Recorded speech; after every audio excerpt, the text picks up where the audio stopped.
The river ran like a ribbon of rust through the valley, winding past the rice fields and stone houses like it had always been there, ancient and knowing. Its waters shimmered with a color no one could name, sometimes copper, sometimes crimson, sometimes the deep bruised purple of twilight. It flowed silently, save for a low melodic murmur that rose from its depths like a song hummed by the earth itself. To most it was unnerving. To some it was sacred. To all it was a mystery that pulsed with memory. Elders said it hadn't always been this way. Long ago, before even the oldest trees had sprouted from seed, the river was clear, so pure you could see the pebbles lining its bed, so clean it mirrored the moon like polished glass. It was the pride of the village and the soul of the valley. They called it Majara, Mother Flow, and she was worshipped with garlands, song and ritual. But those days were buried under layers of silence and fear. No one spoke of how the river changed. No one dared. The villagers knew better than to ask. Even the birds avoided flying too close to its surface, and animals drank only from tributaries that fed into her from the hills. Children were warned not to swim or play near her banks. The river remembers, the old folks would say, glancing over their shoulders, their voices barely above a whisper. And she mourns. But they never said why. One such evening, in a house where time seemed to pause, with walls lined with turmeric-stained cloths and a single oil lamp flickering in the corner, a girl named Isla sat at the foot of her grandmother's bed. The old woman, Gora, was fading like twilight itself, her breath shallow, her eyes clouded like river silt. Yet her grip was still strong as she held Isla's hand, pulling her close. The girl leaned in, sensing something secret and sacred about to be passed down. "Do not speak this outside these walls," Gora rasped, her voice barely brushing the air. "They will silence you like they silenced her." Isla's heart skipped. "Who?" she whispered. The room seemed to darken as the question fell between them. Gora's eyes glistened, catching the lamp's weak light. "They drowned her in the river," she said, each word like a stone dropped into still water. But the river did not forgive. She changed. She remembers. Always. Isla blinked, feeling the weight of the words settle on her shoulders like a woven shroud. "Who was she?" she asked again, softer this time. But the old woman only smiled, a sad, broken curve of her lips, and turned her face away. The lamp sputtered as if choking on its own flame. Outside, the river's murmur grew a shade louder, almost as though it were listening or perhaps beginning to hum again. The river was not merely a body of water that split the valley, it was the breath and bone of the land, the silent witness to centuries of births, deaths, and everything in between. To the villagers, it was more than a natural element, it was a living goddess, Majara, who bled into their lives with every flood and drought, every blessing and curse. They didn't call her river. They called her mother. At dawn, women walked barefoot to her edge, balancing copper pots on their hips and garlands in their hands. They sang songs that had no known beginning, inherited from mothers and grandmothers like heirlooms. The water glistened with the petals of hibiscus and marigold, offerings carried by current and prayer alike. Priests in saffron robes knelt at carved stone altars half submerged in mud, murmuring chants that wound through the mist. Tiny oil lamps floated down the current at dusk, each one a prayer lit with trembling fingers. Every act, every word near her was performed with reverence and care. One misstep, one disrespectful murmur, and the people believed Majara would respond, not in rage but in sorrow. And sorrow, they feared, could drown just as easily as wrath. There were rules older than memory. No one was to spit in the river or let their shadow fall upon her while speaking of death. No fish caught from her waters were eaten without first bowing toward her flow.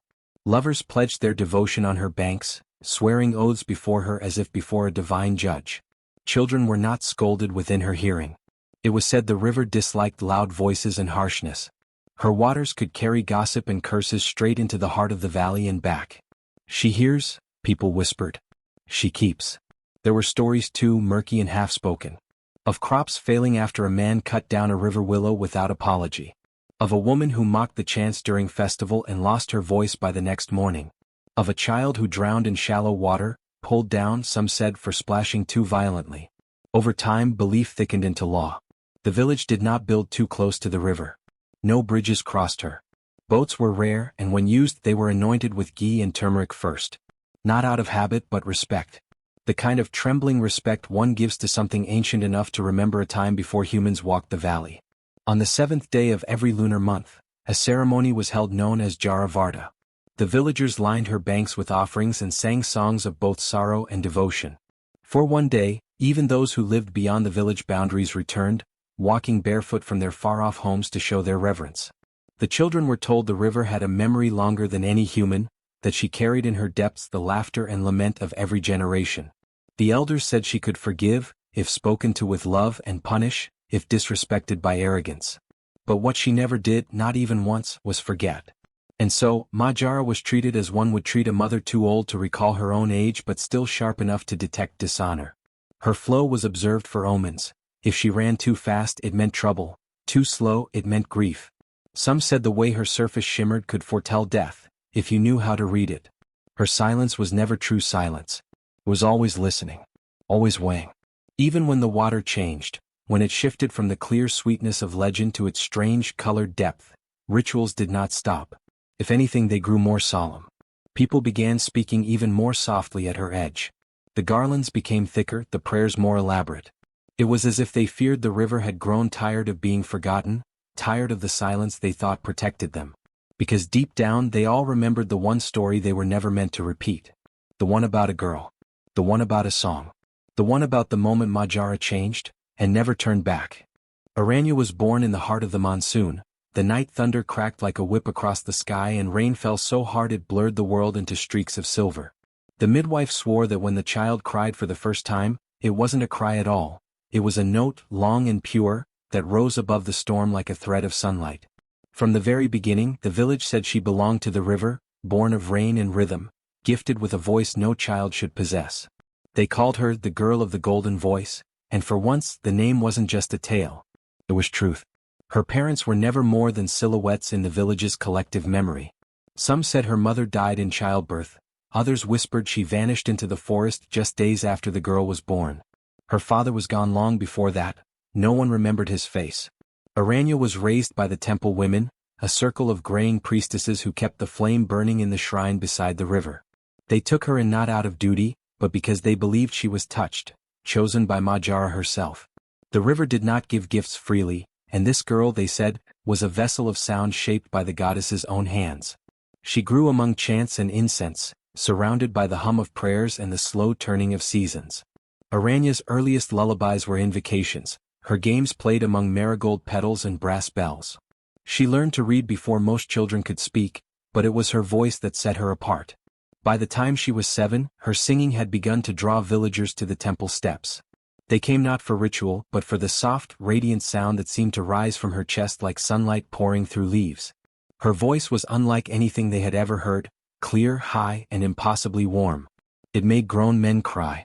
It made crows quiet. Even the wind on some days seemed to pause when she sang.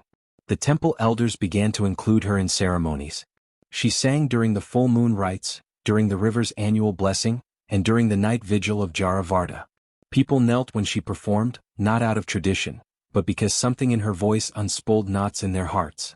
She did not need music to accompany her. Her voice alone was a hymn. Even the river seemed to respond, its murmur deepening during her notes, its surface catching the moonlight in flickers that looked like breath. Aranya was not just gifted, she was kind. She brought rice to the stray dogs and flowers to the aging temple priestesses. She sat with lonely widows, singing softly as they wept for husbands lost to time. She taught the younger children songs, their tiny voices rising in imperfect echoes of her perfect pitch. Her laugh was light, her eyes wide, her presence comforting in a way few could name. To many she felt like a living prayer, something sacred made human. But in every village, even one held together by worship and water, love has its limits. And where admiration blooms too brightly, shadows are sure to gather behind it. There were those who watched Aranya with a different kind of gaze. One sharpened by envy, another soured by fear. Some whispered that no girl should be that close to the divine. Others muttered that her voice was not a gift, but a lure, too powerful, too unnatural. Among the temple attendants was Mary, daughter of the village's head priest. She had been groomed all her life to take over her father's role, to carry on the sacred chants and become the spiritual voice of the people. But Aranya had eclipsed her in silence, never once intending to. Her voice, untrained but transcendent, made Mary's own sound like dust by comparison. Where Aranya brought tears, Mary brought yawns.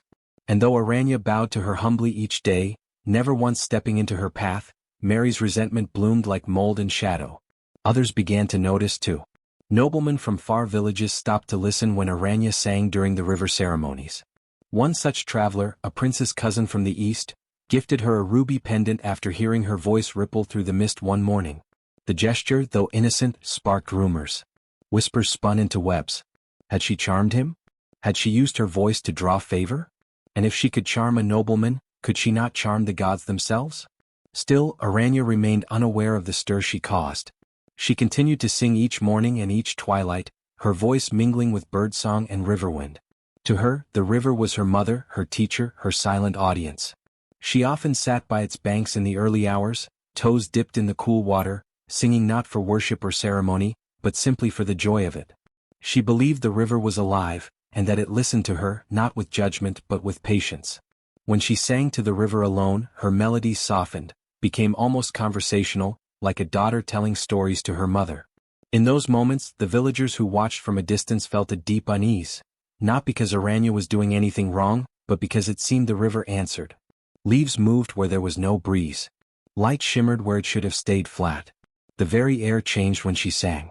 And though she never asked for it, never claimed it, Aranya became something more than a girl. She became legend before she became a woman. And legends, as everyone knew, were often too dangerous to be allowed to live. In the shade of the temple's banyan tree, Mary sat with her eyes fixed on the river but her thoughts tangled around Aranya.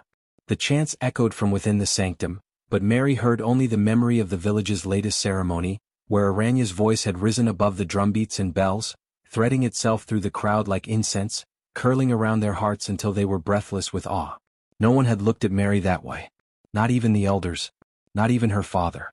Mary had always been the expected one, the priest's daughter, the heir to generations of sacred knowledge.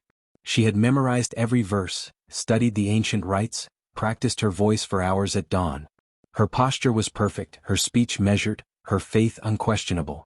But no matter how she tried, her voice was always careful where Aranya soared, always correct where Aranya sang free.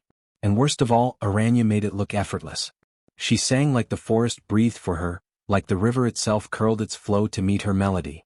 At first, Mary had masked her jealousy with forced smiles and polite nods, joining the other temple women in praising Aranya's gift. But the smiles grew tight, the nods shallow. And when the ruby pendant appeared, a blood-red stone shining against Aranya's throat, something inside Mary snapped into a sharper shape. The pendant had arrived after the river ceremony during the season of planting, when a royal traveler from the east had come through the valley. He was a cousin of the Raja, draped in silks and shadowed by guards, but when Aranya sang beneath the temple arch, he dismissed everyone else from his presence and listened alone, unmoving as if spellbound. At the end of the ceremony he removed a chain from his own neck, kissed the pendant, and offered it to her with a quiet word no one heard. Aranya, bewildered but polite, accepted it with a bow. She wore it the next morning without fanfare. She smiled as she always did. But Mary saw it, the glint of red against the white of her tunic, like a drop of blood that hadn't dried. It didn't take long for the whispers to begin. She must have bewitched him. A voice like that can twist a man's thoughts. Maybe it's not just her voice that's divine. The gossip spread like fire through dry grass. Women lowered their voices but widened their eyes. Men, once admiring, began to speak in tones shaded with suspicion. The priest heard it too, and so did the temple elders, but no one said anything aloud. Not yet. Mary, however, began to stoke the flames quietly. She didn't accuse Aranya directly, that would be unseemly. Instead, she asked innocent questions with poisonous roots. "Do you think it's right for a girl to wear gifts from strange men?" she said once in the temple kitchens, loud enough for the others to hear. "I wonder what she offered in return for something so valuable," she mused another day, while drawing sacred patterns in the temple dust. She feigned concern while planting seeds. To the elders, she spoke with grave serenity. "Aranya's presence during rituals is a gift, no doubt," she said, hands folded, voice soft. "But perhaps too much attention is being drawn to her rather than to the goddess. She is a vessel, yes, but even vessels can grow pride." The priest, her father, listened in silence. He was not a cruel man, but he was a cautious one. He had built his life on discipline and hierarchy. Aranya, for all her charm, did not fit the order of things. She could not be controlled by tradition. She obeyed, yes, but only because her heart was good, not because she feared consequence. And that made her dangerous. The shift was subtle at first. Aranya was asked to sing less often, her voice replaced by older, less vibrant chants. She noticed but said nothing. She still sang to the river in private, not realizing that eyes now watched her from behind trees, behind veils, behind temple walls. One afternoon, Mary followed her to the river's edge and stood hidden behind a curtain of reeds. She watched as Aranya sat with her feet in the water, the ruby pendant catching the sunlight like a tiny flame. Her voice floated out over the surface in soft, melodic syllables, and for a moment, Mary felt the sting of awe despite herself. But then, with her fists clenched and her breath shallow, she turned away and walked back to the temple. She had made up her mind. If the village would not see Aranya for what she truly was, if they would not believe that something unnatural shimmered beneath that gentle voice, then Mary would have to show them. And so, the plot began to take shape, quiet as a serpent coiling in the grass, waiting for its moment to strike. It began with a storm, not rain but murmurs rolling in from the corners of the village like dark clouds. They started as small questions, hushed and uncertain, but as dusk fell on the third day after Aranya's last song, those murmurs had sharpened into declarations. The sun dipped low over the valley, staining the sky the color of spilled blood, and the villagers gathered not with flowers or prayers, but with suspicion threading their voices. Aranya had not changed, but the air around her had. That evening she was summoned to the temple steps, where the priest stood in his full ceremonial robes, flanked by torchbearers. Smoke curled from the incense bowls, but the fragrance could not hide the stench of fear and judgment. Mary stood behind her father, her hands folded, eyes lowered, but her lips curved in a stillness too calm to be innocent. Aranya came barefoot as always, her hair damp from the river and her tunic smeared with the pale dust of jasmine petals. She sensed the tension but didn't understand it. Not yet. When she stepped before the priest, the villagers parted around her like water. No one reached for her hand. No one smiled. Even the children who once danced in circles around her songs, stood silent, clinging to their mother's saris. Aranya, the priest intoned, his voice thick with ceremonial finality. Daughter of no name. Singer of unbidden songs. You have been called before us to answer for what the river cannot speak, but surely remembers. She blinked, confusion flickering across her face. I have done nothing but sing, she said quietly. To Majara. With devotion. The priest's eyes narrowed. Devotion? Or deception? He raised a hand and the torchlight caught the worry lines in his brow. You were seen accepting gifts from strangers, drawing the gaze of men with your unnatural voice. You sing not in humility but with power. Temptation. Blasphemy hidden in melody. A river maiden, yes, but perhaps not sent by the goddess. Perhaps sent to mock her. Gasps spread like wind in dry leaves. Aranya's breath caught in her throat. I've never, she began, but Mary stepped forward then, voice clear and trembling just enough to feel sincere. I saw her, Mary said, eyes on the ground, singing by the river alone. At night. The water churned around her feet, though no wind stirred the trees. She sang, and the river shimmered red. That was all it took. In a village shaped by rituals and riddled with fears of the forgotten past, the color red meant more than words ever could. Red was sacrifice. Red was omen. Red was the color the river turned when the tale they never told was forced to live again. She is no longer just a girl, the priest declared, his voice booming now, thick with the weight of performance. She is a spirit cloaked in innocence, a voice luring us from Majara's truth. And the river, our mother, remembers what happens when we let such spirits live too long. There was no trial. Not truly. The elders, bent with time and weary from old grief, looked to one another and found no comfort in their silence. They remembered another girl. Another song. Another shame buried beneath the flow of water. And so they nodded. Reluctantly. Regretfully. But they nodded. The verdict was spoken not as punishment but as cleansing. A ritual of purification, the priest announced, using sacred words to veil a cruel truth. To return Majara to peace. To wash away this shadow that has fallen on our village. Aranya stood frozen, the ruby pendant pulsing against her chest like a heartbeat. You taught me to sing, she whispered. You asked me to lift your prayers to the river. Why now? But no one answered her. The villagers turned away, unable to meet her eyes. Even the temple women who had raised her, whose hands once braided her hair and guided her steps, stood still, bound by fear. Or by guilt. Only the river moved, murmuring as it always did. But now it sounded different, lower, almost like it wept. Or waited. Twilight came draped in gold and silence, broken only by the slow shuffle of footsteps over temple stone. Aranya was led from the inner sanctum, wrapped in ritual cloth, white and red silk bound like a shroud, fragrant garlands looped around her shoulders as if she were a bride walking to her wedding. But no joy lit the path ahead. There was no music, no blessings. Only silence, thick, leaden, unbearable. Her hands were not bound in rope, but in tradition. Her feet were bare, kissed with dust and dew. At her sides walked the temple elders, their faces masked in solemn ritual. They did not look at her. Their eyes searched the ground or the horizon, or the shallow bowls of light they carried, pretending not to hear the sound of her breathing, quiet and slow, as if even her lungs refused to disturb the moment. The villagers had gathered again. But this time they kept their distance. Some watched from doorways, shadows across their faces. Others stood among the trees, clutching prayer beads, whispering incantations beneath their breath, not for Aranya's soul but for their own safety, as if proximity to her might stain them. The path to the river glowed with scattered marigolds, laid not as offerings but as apology. The priest walked ahead, staff in hand, reciting verses not meant to comfort, but to sanctify what was to come. Mary followed behind him, her head bowed, her expression unreadable. Only Aranya walked with her eyes open wide, searching the skies, the trees, the faces turned away from her. At the water's edge the river waited. No ripples disturbed its surface. No frogs croaked, no birds called. It was unnaturally calm, like it already knew. Like it had seen this before. Aranya stepped onto the smooth rocks lining the shore. The silk at her ankles fluttered in the wind, newly risen, though no storm had been forecast. A hush swept the crowd, and even the insects seemed to quiet, the whole valley caught in breathless stillness.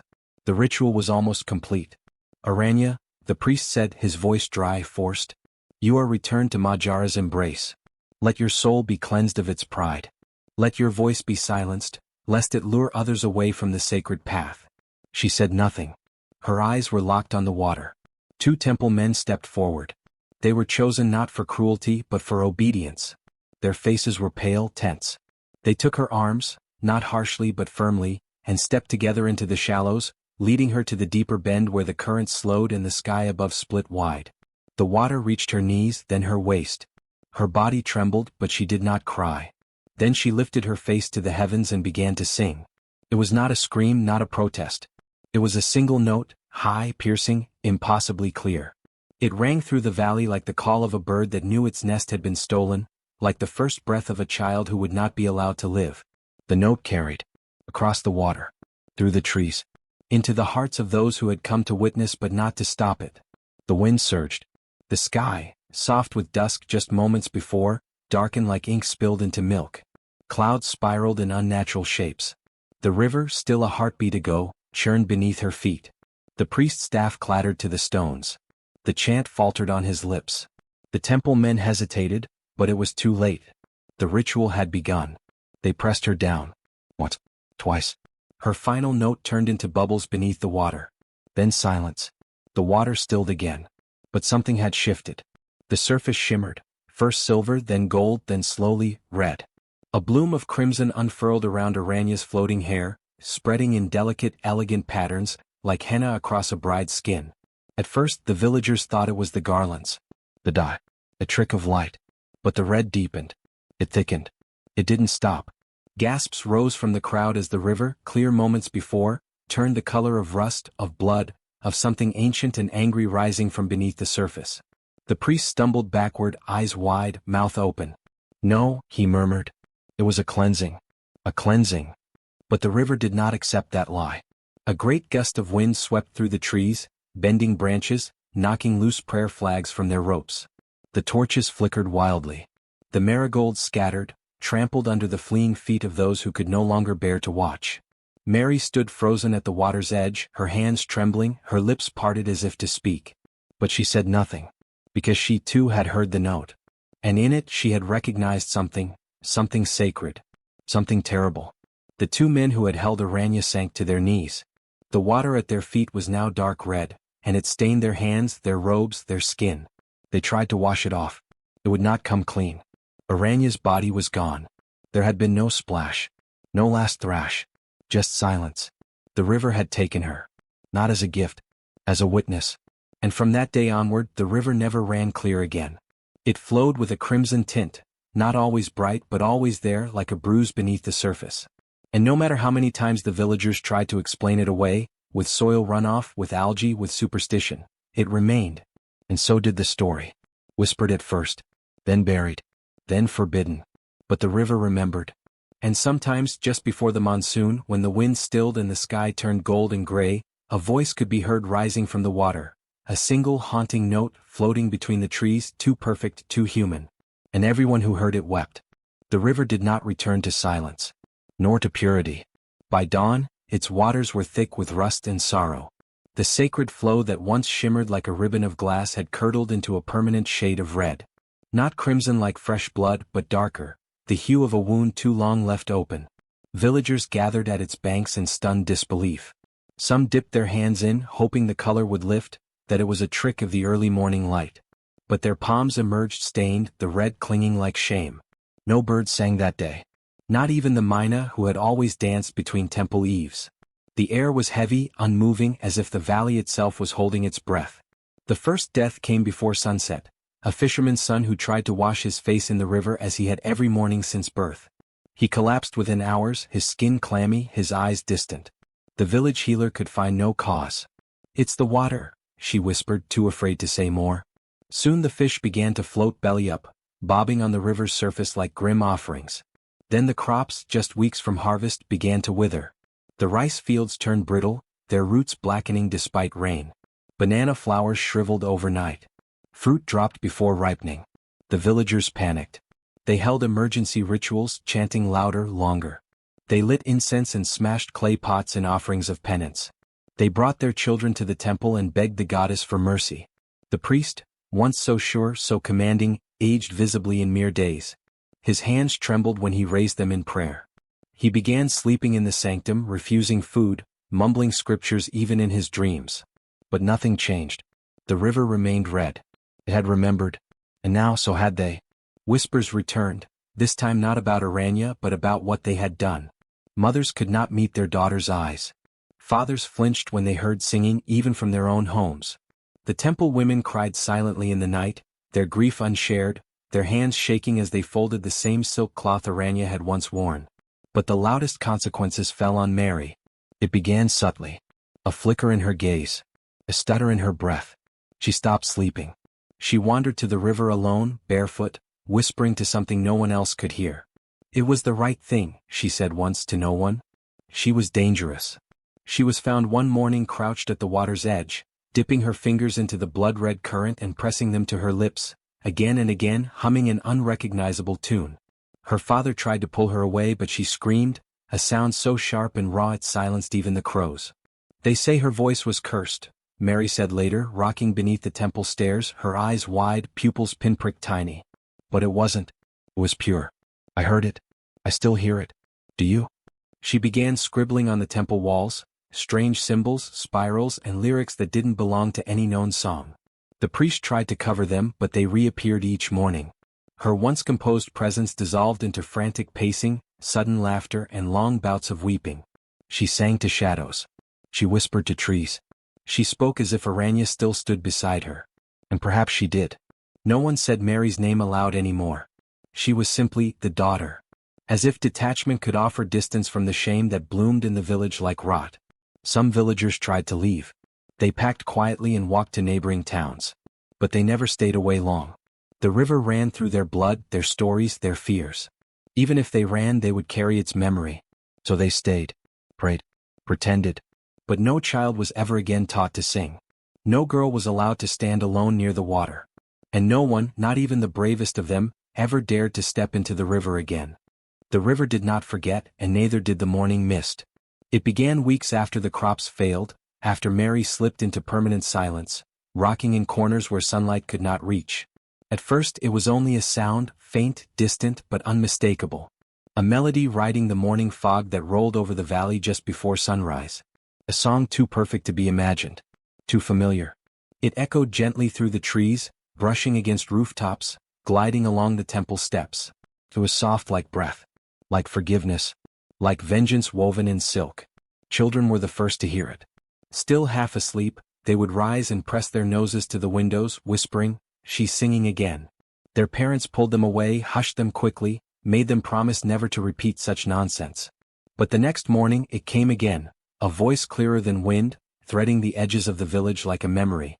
Then came the sightings. An old man returning from the forest claimed to have seen her, a girl in a red and white tunic walking along the river's edge. Her feet left no prints in the mud. Her hair moved though there was no wind. Her voice hummed softly, and the red river parted around her like silk peeled from skin.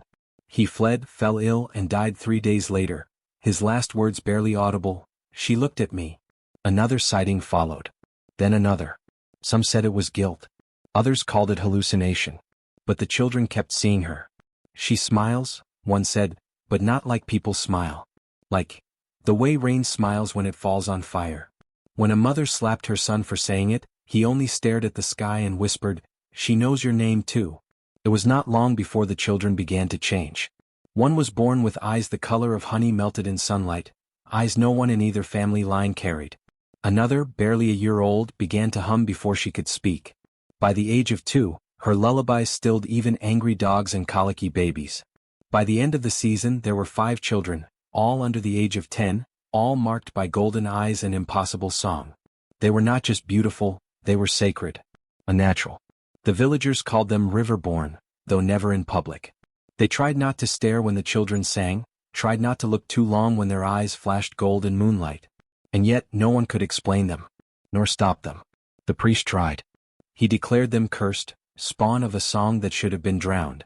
He called a council to drive them away to cleanse the valley again. But no one came. The village was too afraid. Not of the children. Not even of Aranya. Of the river. Because it had grown louder. Now it sang too. At night, when the valley slept, the river gurgled melodies between its stones.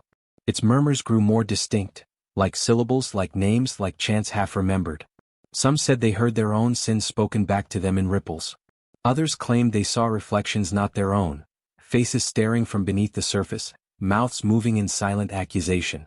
The priest grew thinner, paler. His robes hung loose on his frame. He stopped appearing in the temple courtyard and took to praying behind closed doors. He banned song altogether. "The voice is a weapon," he shouted once from his window. "It unravels faith." But faith was no longer his to wield. The temple itself began to decay. Hairline cracks crawled up its once smooth pillars. Stones shifted in their foundations.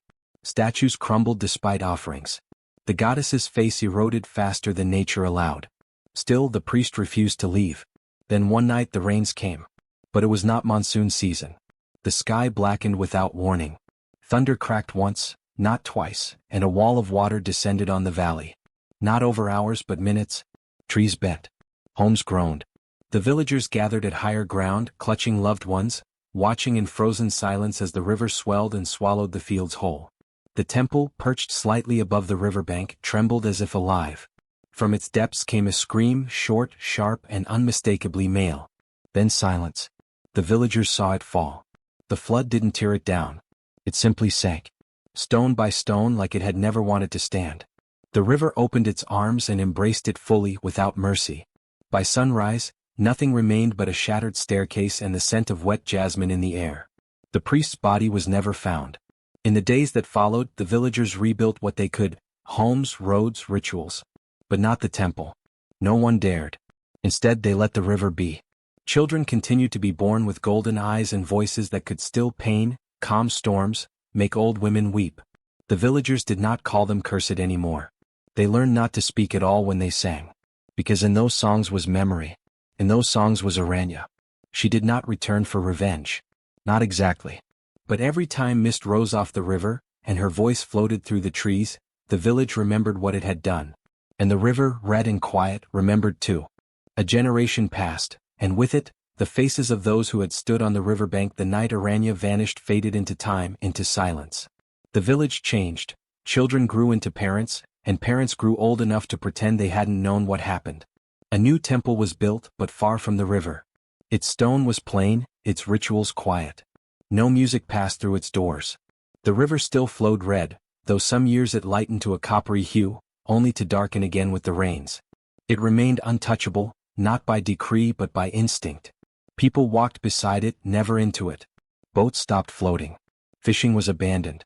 It became a border, a line not to be crossed, not just of land but of memory. Aranya's name became dangerous. Not cursed. Not sacred. Just unspeakable.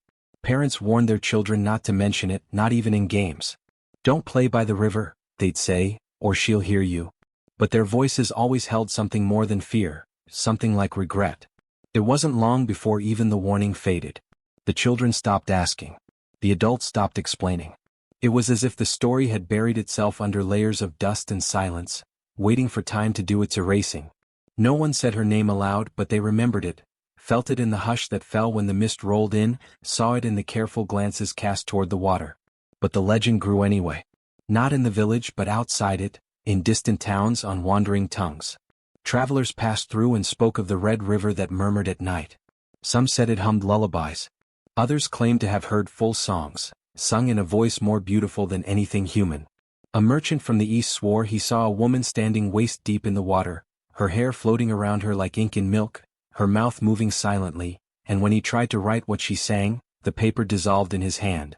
Pilgrims came, quietly, despite the villagers' protests. They lit lanterns and sent them down the river, hoping to glimpse the singing ghost. They brought offerings, candles, garlands, silver coins. But no one dared touch the water. It wasn't sacred anymore. It was something else entirely. The villagers resented the curiosity but said nothing. They had learned that silence was protection. But legends do not die. They molt. Spread. Children still dreamed of her. Those born with golden eyes and strange voices began to wander beyond the village, drawn to the world beyond the mountains. Some became singers, some healers, some nothing at all. But each carried a piece of her, not just her song but her sorrow. And in their footsteps the legend grew taller. She drowned in a red veil and rose as a river. She was the forest's voice made flesh. They drowned a girl who sang truth, and the river swallowed their lies. No one knew the real story, and yet every version felt close, like truth hidden in shadow.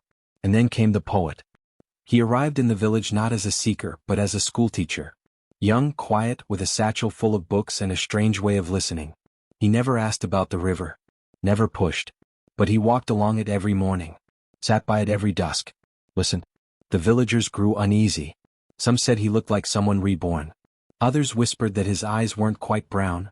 They caught the light strangely, the way golden eyes did. He never taught music. But once, just once, a child claimed to have heard him humming, and the tune was so beautiful, it made the child forget where they were standing. Late one season, during a long rain, the poet fell ill. For days he said nothing, fevered and delirious. He spoke only one word, again and again. Aranya. The healer who watched over him claimed his room smelled like jasmine and river clay. That at night, the walls trembled with something like breath. When he recovered, the poet packed his things and left. No goodbye, no thank you. Just silence. Years later, a book surfaced.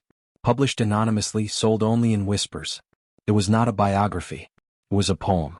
Long, winding. Haunting. The River Remembers. It told the story, not as history but as prophecy. It spoke of a girl made of birdsong, of a betrayal soaked in garlands, of a river that refused to forget. It told of generations born to sing her memory, of a land forced to reckon with the cost of silence. No one admitted to reading it. But somehow every word was known. Copies vanished, burned, banned. But still they reappeared. Ink by hand. Hidden in temples. Passed to children on the edge of sleep. The poet was never found again. But some say he walks beside the river still, scribbling in the fog. Some say Aranya walks with him. Others say she walks alone. Still singing. The mist had returned, soft as breath, curling around the trees like an old shawl draped gently across the valley. It was early, the kind of early when even the birds hadn't begun their songs and the earth still dreamed. The child walked barefoot, her small feet pressing into the dew-kissed grass, each step deliberate as if the ground itself was sacred. She remembered the stories. Not from books, there were no books about this. Not from the temple, there were no prayers that spoke her name. But from whispers. From dreams. From the final words her grandmother had spoken between gasps for air. If you ever hear the river sing, don't run. Just listen. And so she had. All season she'd woken to that sound, soft and distant, like wind curling through hollow bamboo, or like someone sighing a lullaby beneath the earth. At first she thought she was imagining it.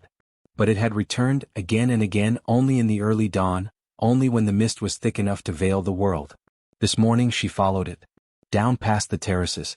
Through the grove of old neem trees. Past the stones that used to line the path to the old temple. The one no one spoke of. Her heart beat fast, not with fear but with something else. Something like knowing. And there it was. The river. It gleamed red still, though less angry than the stories made it seem. More like wine than blood. It moved slowly, deliberately, like it was aware of her. She stepped closer.